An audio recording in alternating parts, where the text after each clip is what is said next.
Jesmond Harding here in Mulhuzzy in South County Meath, and I'm looking across a large field, and it's after 6 in the afternoon. It's a beautiful sunny evening, although it was overcast for most of the day. And here in a nettle bed at the edge of the field are some small tortoiseshell caterpillars. And normally I wouldn't particularly remark on seeing these, but this year I am. And the reason is that last year, 2024, was an appalling year for the small tortoiseshell. Small tortoiseshell is one of our commonest and most widespread butterflies, but it had an absolute disastrous 2024. In fact, it wasn't until the 5th of September 2024 that I first saw one in my garden. And often I'd see them in the garden first in March. So you can see what they're doing here. If I bring you back here, they probably hatched here and they covered the top of the nettle with their webbing, within which they live and feed, which gives some protection from predators like parasitic wasps. And as they defoliate the top, they move along to the next plant and the next plant until you get to here to see the plant they're on now.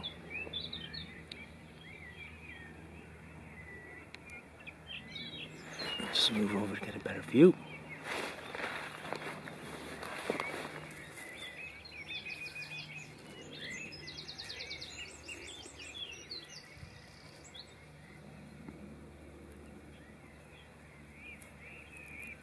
And over here is another set of caterpillars, and these are larger, so they're probably laid by another female. I'm going to see if we can put more light here, if I can.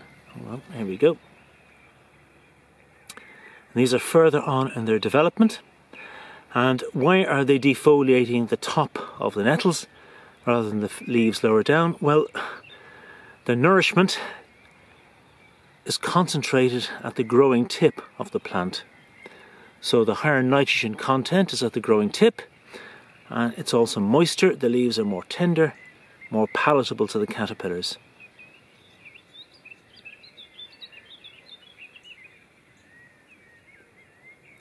They're social larvae, as you can see, but in the final instar they actually live in smaller groups or even on their own. So it's great to see them here.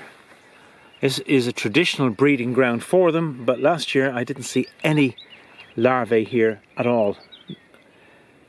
I didn't see peacock, small tortoiseshell or comma here.